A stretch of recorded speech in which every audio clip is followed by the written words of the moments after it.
they could rely on that for many years because people wanted to work for organizations that were well recognized. That doesn't matter so much anymore. People want to work for organizations that they connect to the work.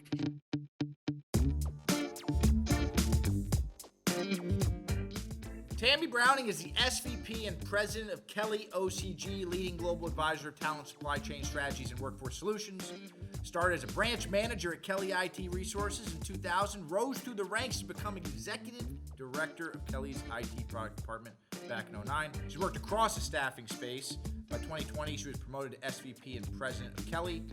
Staffing industry analysts recognize Tammy as one of the most influential leaders in the staffing industry, naming her to its 2021 and 2020 Diversity Journal recognized Tammy's strong leadership efforts and named her a 2020 Woman Worth Watching Award recipient. Back in May, Kelly came out with her 2022 KellyOCG Global Workforce Report. So I wanted Tammy to join us to talk a little bit about some of the takeaways and some of the insights from a report that looked at C-suite leaders, board members, department heads, directors, managers in 12 countries and 10 industries.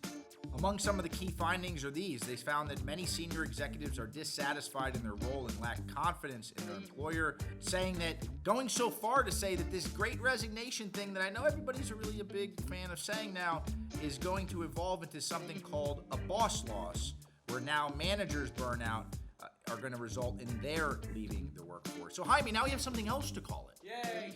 Well, not yet. So Tammy Browning, a leader who's on the front lines around workforce, is joining us. Let's bring it in.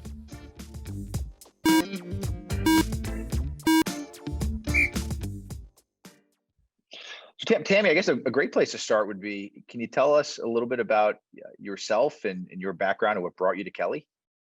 Yeah, sure. I am the president of KellyOCG, and it's really an honor to be able to lead an MSP and RPO organization in today's dynamic market. And what I do for Kelly and what's under my remit is specifically, when you look at recruitment, process, and outsourcing, is leading an organization that hires hundreds and thousands of people a year in full-time jobs directly for our clients, where we are the outsource engine for anything related to human capital for full-time management. And then on the MSP side, where we manage large-scale managed service arrangements, we lead some of Fortune 100's greatest human capital challenges across the globe. We operate in all 4 regions and have just over 1,600 employees on any given day, leading our programs and our teams and consulting clients on the best way to attack the labor market today in any way by which they want to procure a resource. What brings me to Kelly is I am a veteran, a longtime employee. I've been at Kelly for just about 16-ish years. Prior to that, I did actually leave and return. And so I'm what we call here at Kelly affectionately a boomerang. And the reason that I left and returned was really to build another organization and have the opportunity to determine what it was like outside of corporate America and the Fortune 500 and go work for a privately held company for 7 years. So I've been in the business just shy of 24 years and have had a great career path. And Kelly has given me the ability to create my own destiny in my career. And not only have they given me that ability, but our noble purpose is to find work for people in ways that enrich their lives. And Kelly certainly has done that for me. And I'm grateful that they gave me a path, not only in a career, but an opportunity to return and take all the things that I learned in privately held space and bring it back into the corporate Fortune 500. Very cool. What would be, given that as you boomeranged back, were there any what were any new perspectives that you brought as you returned to KellyOCG?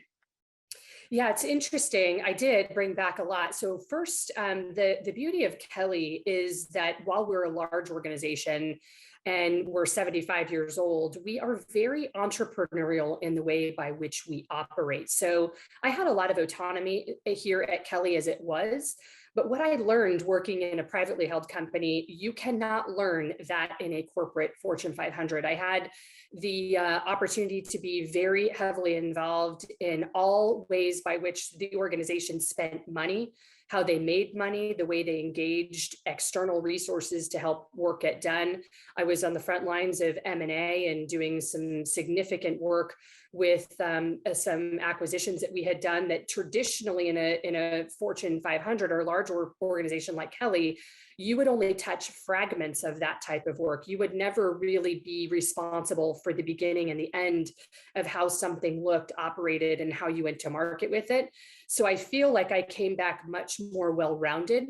I came back much more consultative in terms of how I approach the business.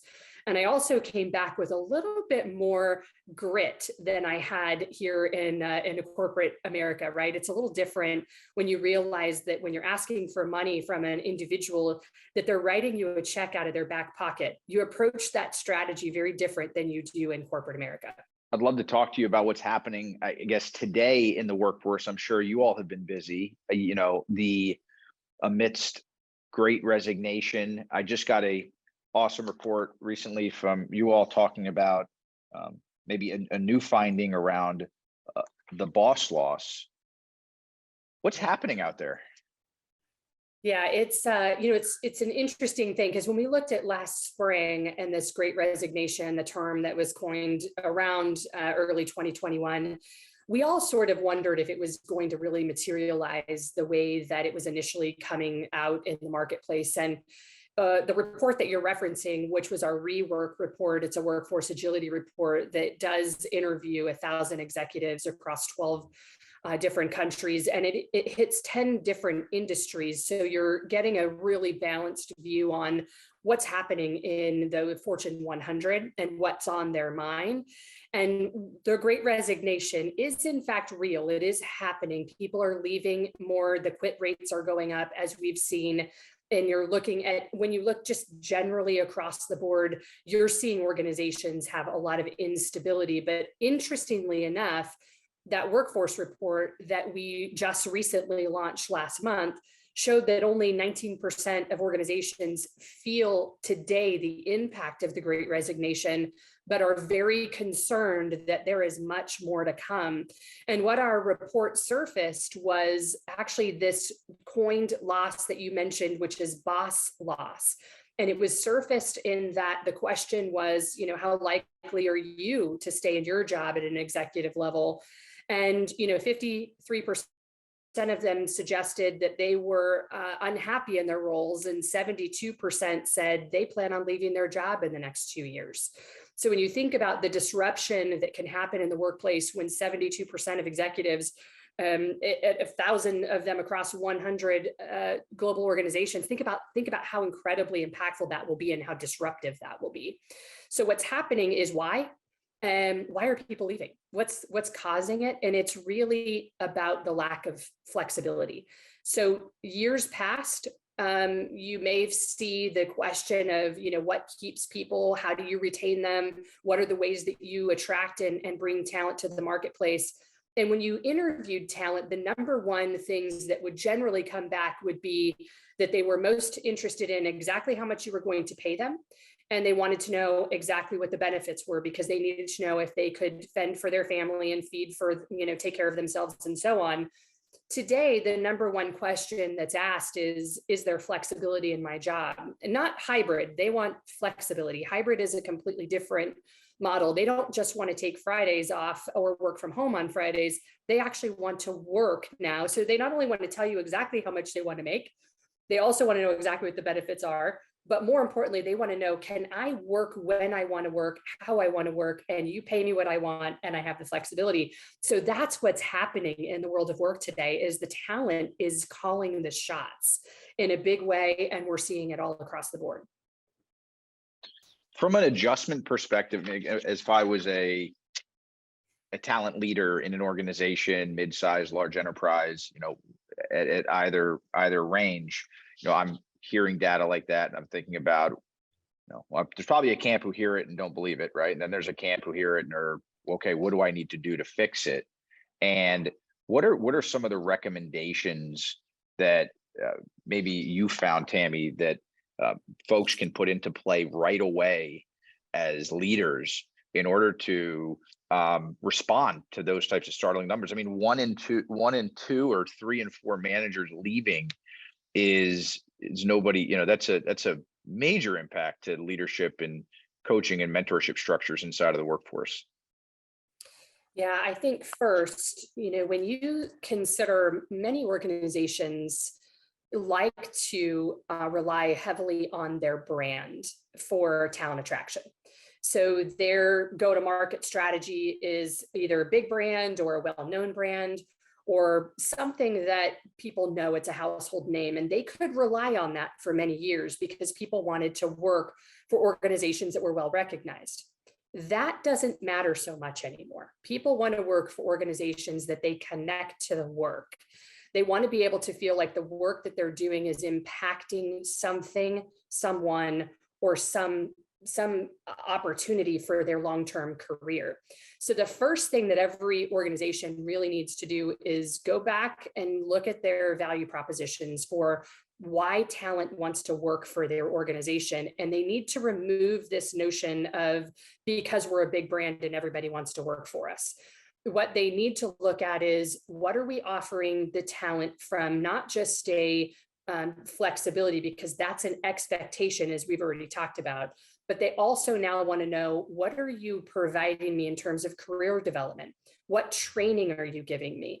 Are you helping me develop my career path for the future? Are you giving me work product and opportunities for me to have more exposure to other opportunities within within the customer base? So meaning, are you getting opportunities to work on projects? So they want to know what they're going to do in the world of work, what work is going to be impacted, and how they can impact it. So employee value proposition is really important. That's number one. Number two is, I also think talent today, and what we're hearing is they want to know, what am I getting when I start? What does my tech package look like? Am I getting monitors, computers? Think about the basic fundamental things that people need now to work in an environment that we're in today, which is mostly remote still in many cases. And in many cases, people want to work remote for the rest of their careers now that they've had this exposure. They want to know, what are you giving me? When I show up to work, how am I going to align to you? How am I going to know who you are? What technology do I have? What infrastructure are you going to give me? What ways are you going to align me culturally to your company so I know who you are? How are you going to lead me remotely? So all organizations really need to think about that tech enablement and what they're offering people on day one so that they can assimilate and feel comfortable in their roles. On the training front, you mentioned training. Are you seeing anything specific around organizations that are maybe adapting or changing in this moment? What type of technologies they're using to continuously upskill? We've heard a lot in conversations with folks talking about it's not about onboarding anymore. It's about continuous lifelong development.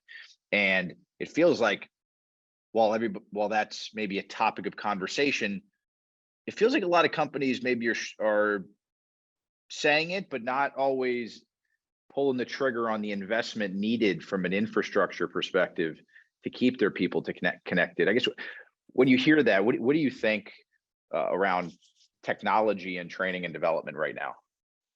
Yeah, let me take technology first. It is when you start in an organization today, consider the workforce report that we've talked about already. There is an entire section on tech enablement and what it means. And the vanguard organizations, these are organizations that are further ahead than the other organizations, non-vanguards. So meaning they're using their resources effectively. 83% of the vanguards are redesigning and completely blowing up what used to be the employee experience. You're spot on. Onboarding is still important because let's face it, an employee starts to engage the second that you give them the job offer. And if your onboarding process is clunky, the first impression is not great. So let's not forget that that's still very important. But what they're also saying is they want much more ability to have an experience for that employee onboarding way better than they've ever had before. So that's getting them the technologies that they need from day one. 40% of firms overall are adopting a data strategy or a tech strategy to be able to give talent more information about their work productivity, how they're performing in their job, how that they are connecting to work. So they're giving them much more visibility into not just how they perform and how their work performs, but how the company is using tools and resources to make their jobs easier. Many years ago, this notion of, the digital transformation would come into play and talent would be, not needed anymore because, I don't know, robots or something were going to take over. The fact of the matter is the talent actually is far more productive when they have AI embedded in their jobs, when they have the ability to look at data and to look at other things. So those things are now expectations going into the future.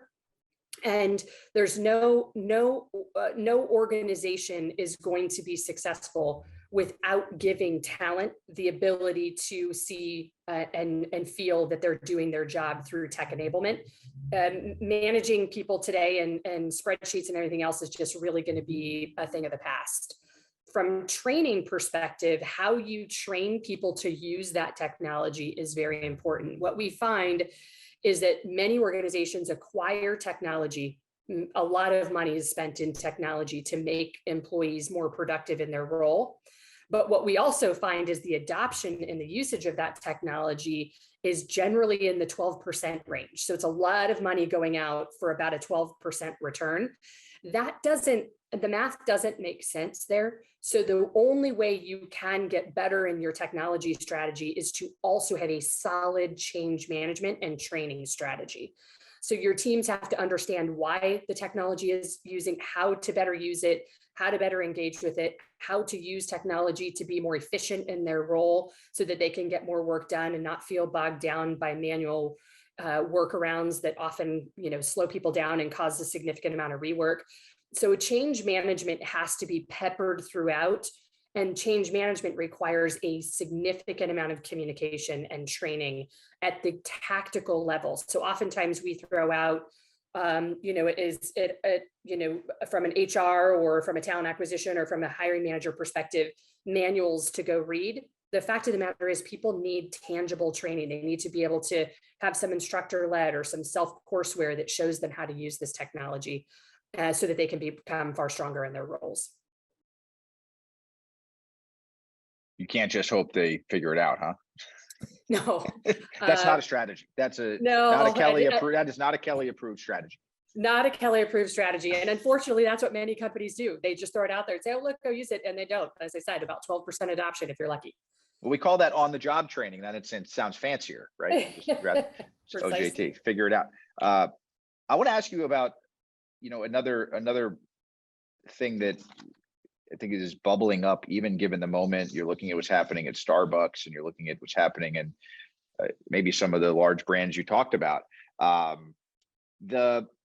Today it's believed that 1 in 2 jobs in America are bad jobs. Workers have a wage that's considered low, that a $400 unexpected parking ticket bill could put them into poverty.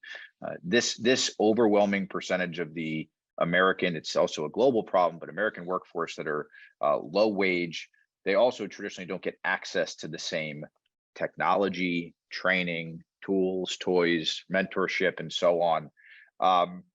When is there anything that you're seeing or Kelly is looking at or making recommendations on or talking about in this area of kind of the large low wage workforce, and with so many companies that are in the service sector whose workforces are primarily made up of this group? I see things that you all talk about like engagement and connection and deskless worker. There's got to be so many insights that you all have for talent leaders who are working with this population. Yes. And in fact, you didn't mention that those jobs often have no flexibility in them either. So in addition to everything you mentioned, definitely they're essential workers and cannot have flexibility. They're tied to whatever it is they're doing, particularly if they're in a manufacturing or some type of environment like service or Even just think of, those anywhere in restaurant business or in hotel or hospitality or any of that, that is required to be in person always and has very little flexibility. And they're unfortunately the least paid, as you've alluded to. We have seen a wage inflation of anywhere between 8 and 12% in that category of worker. So that under $25 an hour, we've seen wages go up there. The problem is that we've also seen inflation go up. And as you probably well know, gas prices are tipping over $6 a gallon in most parts of the US. And so when you see that, it makes it very difficult for what does appear to be a significant wage increase.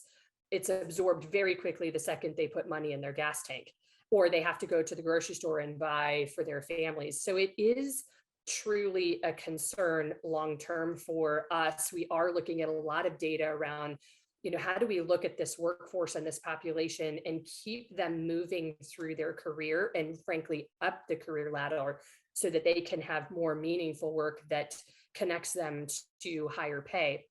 That said, we also are seeing an opportunity in this space to really look at underrepresented talent.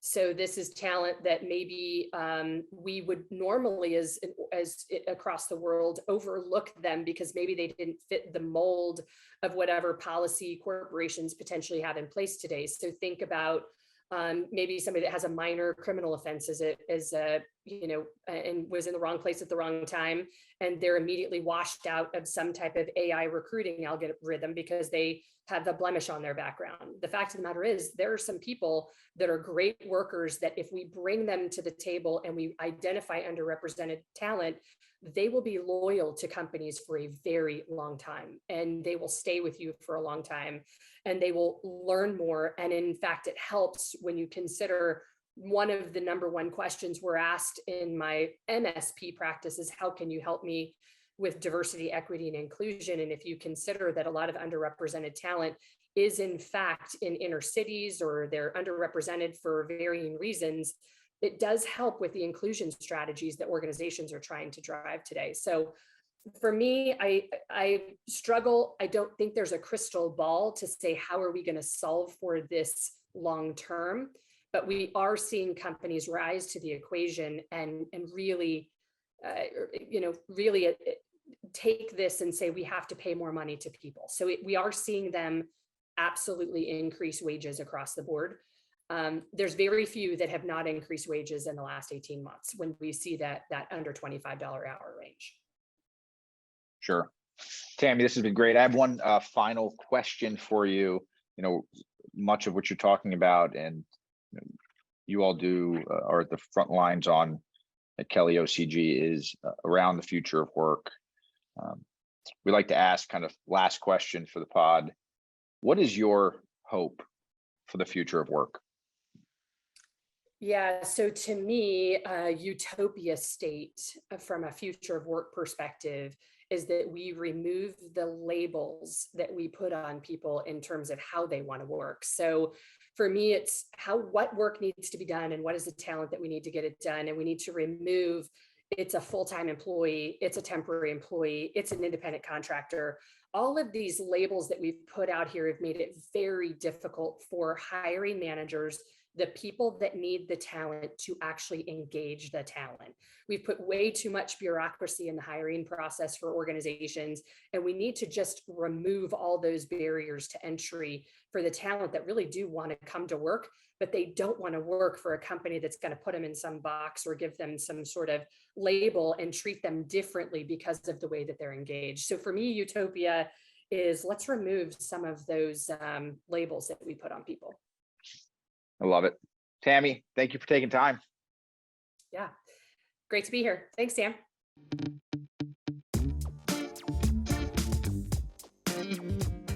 Okay, if you weren't writing all that stuff down, I'm going to give you the cliff notes. Tammy said a bunch of stuff. The boss loss is real and it's coming. She also talked about the fact that in a remote hybrid world, people are going to need technology to stay connected to their company culture and be efficient at their job. She also said we need to get rid of labels like contractor, low skill, full time. saying that they discourage a lot of workers from reaching their full potential, which I agree. In the Kelly Global Workforce Report that was mentioned, it was also found that firms are lagging when it comes to adopting the right tools and technologies required to develop their workforce. In the survey, KellyOCG found that nearly 2/3 of survey respondents do not yet have data analytic tools that enable them to capture trends around employee retention and productivity. And 64% reported they have a lack of knowledge sharing tools to foster stronger collaboration, specifically among hybrid, remote, and in-office employees. In many ways, you could make the point that this future of work discussion, it is here. And we spend a lot of time talking about what's out in the distance, but there's a lot of stuff that's happening right now in this moment that we should be aware of. In a lot of ways, we got a lot of work to do. Of all the things that Tammy said today, I most especially loved the perspective on underrepresented workers and the need today, more than ever, to bring them to the table and include them in the talent acquisition process. Just because work used to look one way doesn't mean that that is the best way. So thanks to Tammy Browning for joining us on this episode of Bring It In. Now don't forget to subscribe to Bring It In so you never miss an episode. We've got some awesome guests lined up that you're not going to want to miss. Now, back to work.